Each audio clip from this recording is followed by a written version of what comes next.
Hello students, welcome to fearless exams. English grammar translation series के lecture 4 में आपका हार्दिक स्वागत है। इससे पहले लेक्चर 1, 2 और 3 में हम आपको सिखा रहे थे कि किस तरह से हम किसी भी दिए हुए हिंदी वाक्य को आसान तरीके से बिना किसी गलती के इंग्लिश में ट्रांसलेट कर सकते हैं। उसके लिए हमने लेक्चर 1 में आपको बताया कि किस तरह से हम अपने हिंदी वाक्य को सबसे पहले पहचानते हैं कि वो किस प्रकार का है। फिर लेक्चर 2 में हमने आपको सिखाया कि उस हिंदी वाक्य को जब हम पहचान लेते हैं किस प्रकार का है, उसके बाद उसका रूल लिखते हैं। लेक्चर 3 में हमने आपको समझाया कि उस रूल में जिन जिन चीज़ों की ज़रूरत है उसमें से सब्जेक्ट को हम किस तरह से ढूंढते हैं। यदि आप इस वीडियो में नए हैं तो पहले आप उन तीनों लेक्चर्स को देख लीजिएगा, समझ लीजिएगा, उसके बाद ही इस वीडियो को देखिएगा। क्योंकि यदि आपने अगर उन लेक्चर्स को नहीं समझा, नहीं देखा तो आपको आज की वीडियो में पूरी तरह से समझ में नहीं आएगा और बात ऐसे हो जाएगी जैसे अज्जल गगरी छलकत जाए, मतलब अधूरा ज्ञान हमेशा नुकसानदायक होता है।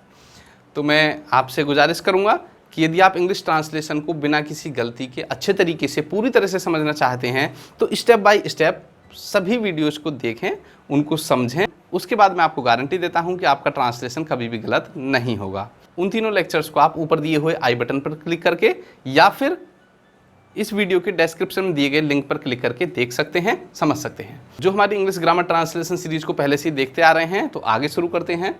अब तक आपने सीख लिया है कि किसी भी हिंदी वाक्य को पहचानने के बाद उसका रूल लिखने के बाद जो रूल होता है उनमें जिन जिन चीज़ों की ज़रूरत होती है उसमें से हम सब्जेक्ट को किस तरह से आसानी से ढूंढ सकते हैं। आज की वीडियो में हम सीखेंगे किसी भी हिंदी वाक्य में से हम ऑब्जेक्ट को किस तरह से आसानी से ढूंढ सकते हैं। तो चलिए शुरू करते हैं वीडियो को। तो हम आपको समझा चुके हैं। मान लीजिए आपके सामने रूल है subject plus helping verb plus verb plus object plus other word. इसमें से आप सब्जेक्ट को सीख चुके हैं। अब बात करते हैं ऑब्जेक्ट की। किसी भी हिंदी वाक्य में से ऑब्जेक्ट को निकालना भी बहुत आसान होता है, जिस तरह से आप सब्जेक्ट को आसानी से निकाल सकते हैं। तो जिस तरह से अगर आपको ध्यान हो, हमने लेक्चर 3 में आपको बताया था कि सब्जेक्ट जानने के 2 शब्द होते हैं। कौन कौन से? कौन और किसने। इसी तरह से किसी भी हिंदी वाक्य में से ऑब्जेक्ट को जानने के लिए 7 शब्द होते हैं। कौन कौन से? किसे, क्या, किसको, कहाँ, कब, क्यों, कैसे। इंग्लिश में देख लेते हैं इसको। whom, what, whom, where, when, why, how। तो इन 7 शब्दों के साथ आपको कुछ चीज़ें ध्यान रखनी है। सबसे पहली जो बात आपको ध्यान रखनी है वो क्या है कि इन 7 शब्दों को आपको इसी क्रम में याद रखना है जिस क्रम में ये लिखे हुए हैं, इसी ऑर्डर में याद रखना है। ये बहुत ज़रूरी है क्योंकि यदि आप क्या की जगह क्यों को याद कर लेंगे, क्यों की जगह क्या को याद कर लेंगे, तो जब आप सेंटेंस को ट्रांसलेट कर रहे होगे, हिंदी वाक्य को ट्रांसलेट कर रहे होगे और ऑब्जेक्ट को जब रखोगे तो वहाँ पर कोई ना कोई एरर, कोई ना कोई गलती ग्रामर की दृष्टि से हो जाएगी और आपका सेंटेंस पूरी तरह से सही नहीं होगा। तो आपको इन 7 शब्दों को इसी क्रम में याद रखना है। बहुत आसान है। किसे, क्या, किसको, कहाँ, कब, क्यों, कैसे। अब जानते हैं कि इन 7 शब्दों की मदद से किसी भी वाक्य में से हम क्या ढूंढ सकते हैं, ऑब्जेक्ट किस तरह से ढूंढ सकते हैं। तो आइए एक एग्जांपल से समझते हैं कि किस तरह से हम किसी भी वाक्य में से, किसी भी हिंदी वाक्य में से ऑब्जेक्ट को किस तरह से ढूंढ सकते हैं। तो एक एग्जांपल लेते हैं, वही एग्जांपल लेते हैं जो हमने सब्जेक्ट को जानने के लिए सीखा था।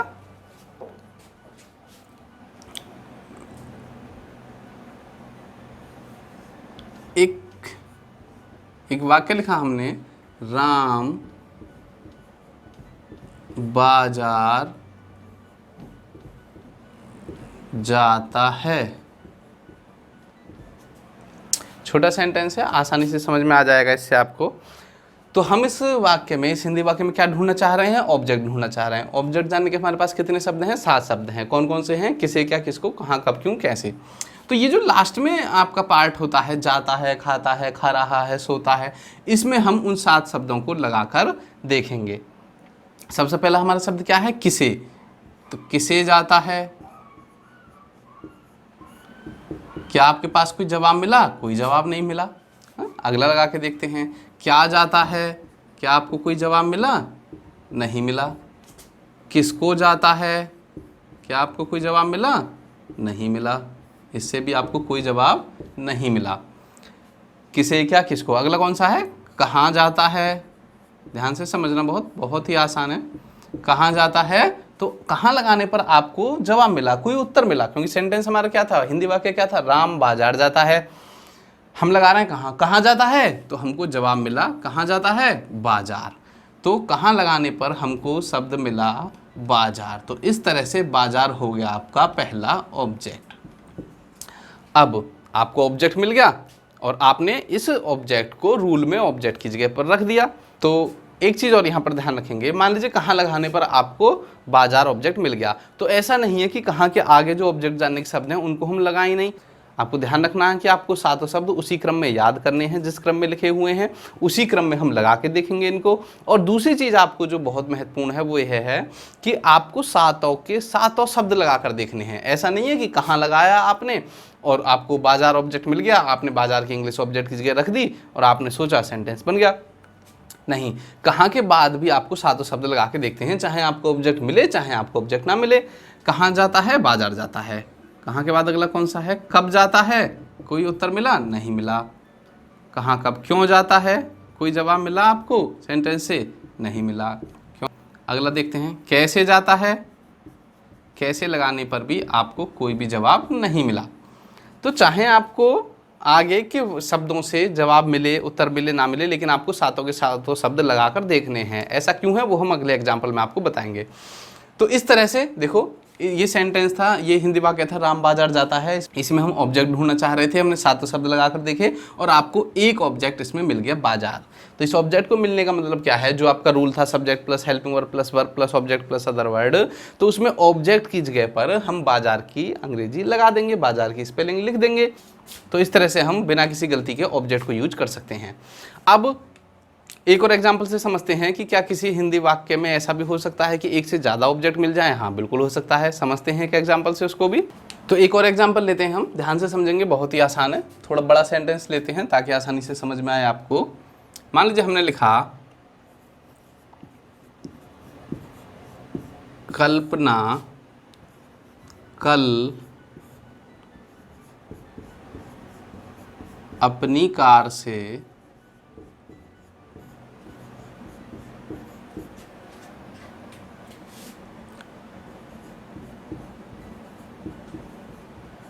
अपनी सहेली की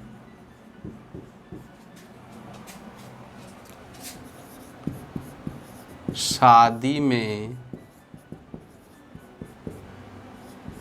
शामिल होने के लिए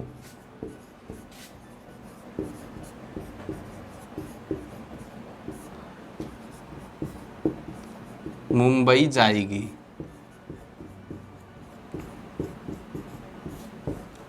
थोड़ा बड़ा सेंटेंस है। एक तो आपको बड़े सेंटेंस को देखकर कभी भी घबराना नहीं है कि भाई इतना बड़ा सेंटेंस आ गया, आप इसको कैसे ट्रांसलेट करें, ये तो होगा ही नहीं हमसे। ऐसा आपको नहीं सोचना है। यदि आप रूल से सेंटेंस को बना रहे हैं तो ना तो आपको कभी दिक्कत आएगी, ना ही आपको उस सेंटेंस से कभी डर लगेगा। तो ध्यान देते हैं, ये सेंटेंस है आपके सामने, एक बार इसको पढ़ लेते हैं। कल्पना कल अपनी कार से अपनी सहेली की शादी में शामिल होने के लिए मुंबई जाएगी। इस वाक्य में, इस हिंदी वाक्य में हम क्या ढूंढना चाह रहे हैं? ऑब्जेक्ट ढूंढना चाह रहे हैं। कितने शब्द हैं हमारे पास? 7 शब्द हैं। तो ढूंढते हैं। तो हमने बताया था कि वाक्य के जो लास्ट में शब्द रहता है, जाता है, जाएगी, खा रहा है, सोता है, सो रहा है, तो इन सब में हम अपने सातों शब्दों को लगाकर देखते हैं। तो इसमें लास्ट का शब्द क्या है? जाएगी। इसमें हम सभी सातों शब्दों को लगाकर देखेंगे और ऑब्जेक्ट को ढूंढेंगे। सबसे पहला शब्द क्या है? किसे जाएगी। तो आपने किसे लगाकर देखा, किसे जाएगी, कोई जवाब मिला आपको इस वाक्य में? नहीं मिला। इसके बाद अगला शब्द क्या है आपका? क्या जाएगी। क्या लगाने से आपको कोई जवाब मिला? नहीं मिला। क्या लगाने पर भी आपको कुछ नहीं मिला। आगे देखते हैं, किसको जाएगी। भाई किसको जाएगी, कोई जवाब मिल रहा है आपको वाक्य से? हिंदी वाक्य से कोई जवाब नहीं मिल रहा है आपको। अगला शब्द देखते हैं, कहाँ जाएगी। तो कहाँ लगाने पर आपको उस जगह का नाम आपको सेंटेंस में, हिंदी वाक्य में मिल रहा है। कहाँ जाएगी? मुंबई जाएगी। कहाँ जाएगी? मुंबई जाएगी। तो इस तरह से आपको पहला ऑब्जेक्ट आपका मिल गया। कहाँ जाएगी वो? मुंबई जाएगी। तो पहला ऑब्जेक्ट आपको मिल गया। अब आपको यही नहीं छोड़ देना है, हमने बताया था सातों के सातों शब्द लगाकर देखने, क्योंकि हो सकता है वाक्य में एक से ज़्यादा ऑब्जेक्ट भी मौजूद हो। तो कहाँ के बाद अगला कौन सा है? कब जाएगी। भाई कब जाएगी वो? तो इसमें भी आपको जवाब मिल रहा है। कब जाएगी? कल जाएगी। कब जाएगी? कल। तो ये आपको मिल गया, आपका सेकंड ऑब्जेक्ट यहाँ पर मिल गया। ये आपको फर्स्ट ऑब्जेक्ट मिला था, ये आपका सेकंड ऑब्जेक्ट मिल गया। कब जाएगी? कल जाएगी। आसान है।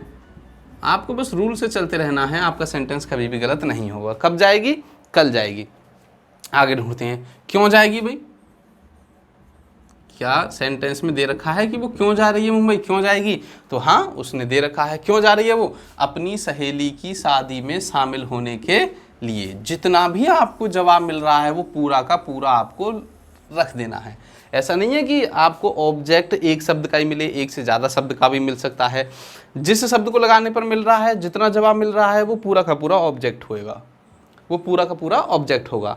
क्यों जाएगी वो? अपनी सहेली की शादी में शामिल होने के लिए। तो ये आपका हो गया थर्ड ऑब्जेक्ट। ठीक है, तो ये हो गया आपका थर्ड ऑब्जेक्ट। क्यों जा रही है वो? अपनी सहेली की शादी में शामिल होने के लिए। डॉट डॉट डॉट किए दे रहा हूँ, आपको समझ में आ जाएगा। अपनी सहेली की शादी में शामिल होने के लिए। ये आपका कौन सा ऑब्जेक्ट हो गया? थर्ड ऑब्जेक्ट हो गया। ठीक है, कौन सा ऑब्जेक्ट हो गया है आपका? Third object. क्या? अपनी सहेली की शादी में शामिल होने के लिए। आसान है यहाँ तक। अभी एक और शब्द इसमें बच गया, कैसे जाएगी? लगा कर देखते हैं। भाई वो मुंबई जा रही है, अपनी सहेली की शादी में शामिल होने के लिए जा रही है, मगर वो कैसे जा रही है? कैसे जा रही है? देखिए, अपनी कार से। कैसे जा रही है वो? अपनी कार से। यहाँ पर ऐसा नहीं है कैसे जा रही है तो आप सिर्फ ये ले लें कार से। जितना भी आपको जवाब मिल रहा है पूरा का पूरा लेना है। तो कैसे जा रही है वो? अपनी कार से। तो ये आपका हो गया फोर्थ ऑब्जेक्ट, अपनी कार से। अपनी कार से। तो ये आपका मिल गया फोर्थ ऑब्जेक्ट। अब देखिए, जिस सेंटेंस को हम बहुत बड़ा समझ रहे थे कि कैसे ट्रांसलेट होगा, उसमें तो कुछ है ही नहीं, क्योंकि ये जितना बड़ा सेंटेंस था ये सब तो आपके ऑब्जेक्ट थे। हमने ऑब्जेक्ट में निकाल कर देखा तो मुंबई भी ऑब्जेक्ट है, कल भी ऑब्जेक्ट है, अपनी सहेली की शादी में शामिल होने के लिए भी ऑब्जेक्ट है, और अपनी कार से। ये सारे शब्द तो क्या थे? ऑब्जेक्ट थे। तो अब बात आती है कि अगर चार ऑब्जेक्ट मिल गए तो इनको कहाँ पर प्लेस करना है? रूल क्या था हमारा? रूल था हमारा, ध्यान कीजिए, subject plus helping verb plus verb plus object plus other word. तो जो ऑब्जेक्ट है उसकी जगह पर हम इन चारों ऑब्जेक्ट्स को रखेंगे। अब किस तरह से रखेंगे? बहुत आसान है। देखिए, जो पहले ऑब्जेक्ट आया है मुंबई, पहले उसकी अंग्रेजी, फिर जो दूसरा ऑब्जेक्ट आया है कल, फिर उसकी अंग्रेजी, फिर जो तीसरा ऑब्जेक्ट आया है उसकी अंग्रेजी, फिर जो चौथा ऑब्जेक्ट आया है उसकी अंग्रेजी। इस तरह से हम जिस क्रम में हमारे ऑब्जेक्ट निकल कर आए हैं उसी क्रम में हम वहाँ पर रूल में ऑब्जेक्ट की जगह इनकी अंग्रेजी लगा देंगे, और आसानी से हमारा सेंटेंस बिना किसी गलती के बन जाएगा। तो ध्यान दीजिए, मैंने आपको इसीलिए कहा था कि एक तो आपको सातों के सातों शब्द इसी क्रम में लगाने हैं। क्यों? मान लीजिए आप कब को कहाँ की जगह याद कर लेते और कहाँ को कब की जगह याद कर लेते तो क्या गलती हो जाती? कल तो आपका पहला ऑब्जेक्ट बन जाता और मुंबई आपका सेकंड ऑब्जेक्ट बन जाता। तो जब आप इसको रूल में प्लेस करते तब गलती हो जाती आपसे। ठीक है, तो इसी वजह से मैंने आपको बताया था कि आपको सातों के सातों शब्द एक तो इसी क्रम में याद रखने हैं, दूसरा आपको सातों के सातों शब्द लगाने हैं ऑब्जेक्ट ढूंढने के लिए। मान लीजिए आप कहाँ पर ही रुक जाते कि कहाँ जाएगी? मुंबई जाएगी, और आप आगे के शब्द लगा कर ही ना देखते तो आपको आगे के ऑब्जेक्ट कभी मिलते नहीं, फिर आप सेंटेंस को गलत बना देते, गलत तरीके से ट्रांसलेट कर देते। तो इस तरह से आपको पूरे रूल्स को फॉलो करना है। आपको सातों के सातों शब्द इसी क्रम में याद करने हैं, सातों के सातों शब्द लगा कर देखने हैं ऑब्जेक्ट ढूंढने के लिए, और जो जो ऑब्जेक्ट आपको मिल जाए वो आप रूल में प्लेस कर देंगे, और इस तरह से बिना किसी गलती के आपका सेंटेंस आसानी से ट्रांसलेट हो जाएगा। तो उम्मीद करता हूँ आज के लेक्चर में जो हमने आपको ऑब्जेक्ट जानना सिखाया है, किसी भी हिंदी वाक्य में से ऑब्जेक्ट को ढूंढना सिखाया है, वो आपको अच्छे से समझ में आ गया होगा।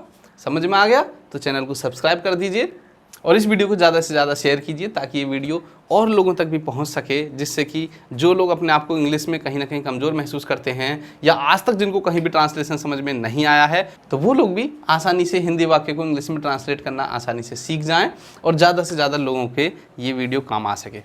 आज के टॉपिक से रिलेटेड आपके मन में कोई भी क्वेश्चन हो, कोई भी सजेशन हो, तो आप हमको कमेंट कर सकते हैं, आपको जवाब ज़रूर दिया जाएगा।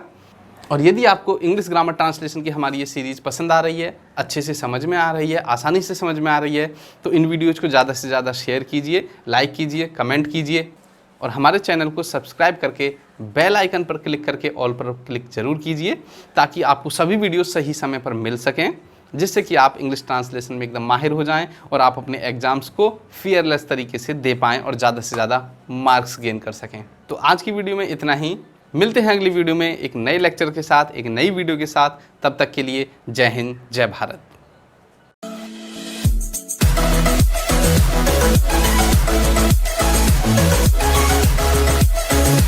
है।